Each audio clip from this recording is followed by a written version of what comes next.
Can you beat Fire Emblem Engage's Fell Xenologue without taking damage? Yes, but how would we do it? Let's find out. The rules I'm using are if any unit takes damage, that will be considered a game over, and I will be forced to use the time crystal to rewind to a previous turn. I will also only use fortune crystals you get from clearing the main story, as I don't want to grind for them. With that out of the way, be sure to like and subscribe, and let's begin. On the first chapter, I use some crit fortune crystals to power up bolting, and on the map I attack Fogado on turn 1 with bolting. I now dance Veil and attack again with bolting. I continue to dance my tactical nuke, and I use bolting until I defeat Fogado to end the map. Unfortunately, on chapter 2, the bosses are quite far away from my initial position, so I can't kill them on turn 1. To begin the map, I send most of my upper army down, and I use Alear to use the Flame Dragon Vein to slow down the enemies coming from the north. To combat the lower units, I employ the use of Soren's assigned decoy on Louis to force the enemies to attack him, as they deal 0 damage to him, making this a safe way to attack on enemy phase. He deals some mediocre chip damage on enemy phase, and then I attack with Veil on the next turn. She weakens a few of the units, and then I begin to move in with the rest of my squad. I annihilate the first group of enemies on player phase. On the next turn, I use bolting to attack the next group of foes. This baits them out, and then I kill most of them with Louis or Veil.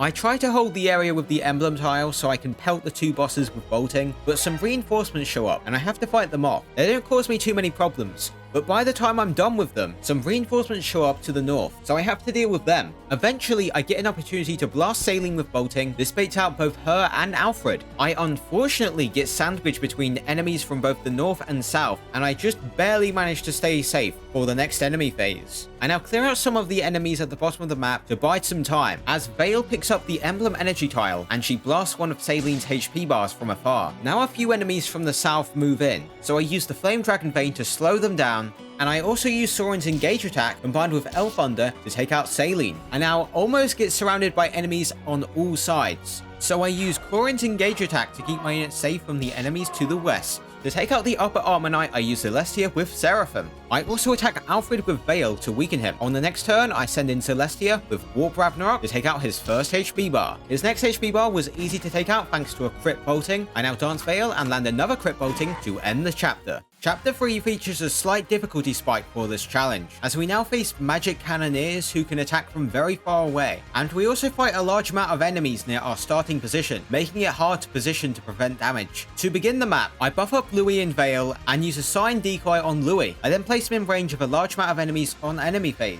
Next, I use the Flame Dragon Vein to restrict the movement of the enemies coming from the left side, and then use Veil to snipe the magic cannoneer with bolting. Louis now takes out a few enemies on enemy phase, and Cedar dodges a unit with a killer axe. Next I use Veil, Celestia, and Nil to clear out the left side, and then with a Sign Decoy, Louis takes on the flyers on enemy phase. I now slowly push up and take out some enemies with a Sign Decoy. I also take out the magic cannoneer on the right with a crit bolting. Now some reinforcements show up, but again with a Sign Decoy, Louis can easily take them out. With that complete, I begin to engage the bosses by landing a lucky crit with bolting from Veil to drop one of Ulcris's HP bars. I now dance her again and take out another HP bar. On the next turn, I continue my strategy of spamming boltings, and I crit Diamant and drop one of his HP bars. With continuous use of my tactical nuke, I take out Ulcris, and then I end the map with a crit on Diamant.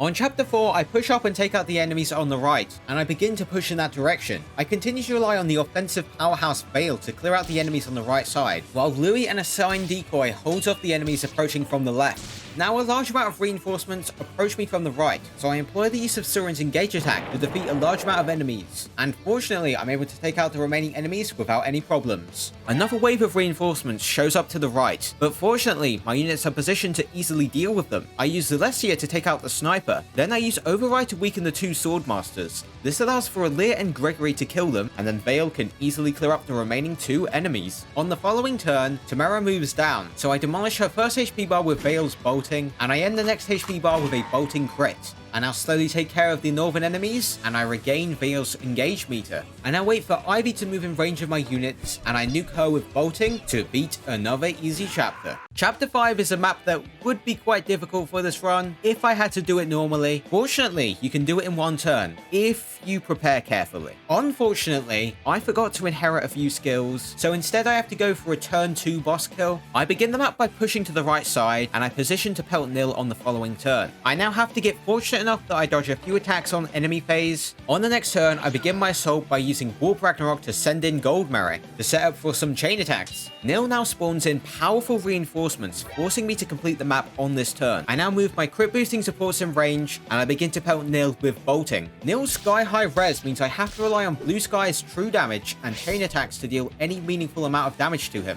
I now dance Veil with Veronica to deal more damage, and then I use All for One to take out Nil's first HP bar while avoiding any counterattacks. With another dance, Veil attacks Nil again. I now use Byleth to dance a few key units, and then I take out a unit blocking my way. This perfectly sets up for Veil to gain the benefits from multiple crit supports, allowing her to have a decent crit rate against Nil and his massive 60 dodge. She attacks him to drop 1 HP bar. From a little trick from Ulcrus's Astra Storm, Nil is put in range of Veil to kill him with a crit, which fortunately she lands, ending the chapter.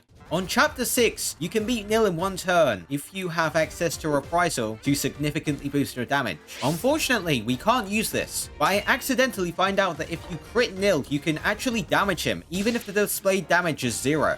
To begin my turn 1 clear, I forge some extra might on Rexcalibur, and I attack with Bolting and Dragonfang to decrease Nil's hit rate with Anima Focus and Draconic Hex. I then buff up Veil and place her in range of a few crit boosting supports. She attacks Nil and lands a crit. Luckily, she dodges Nil's retaliation. I now stack up more crit supports, and I attack Nil again with Veil. She lands another crit to drop his first HP bar. I now dance Veil 1 final time. She lands 2 crits in a row, ending the chapter in 1 turn.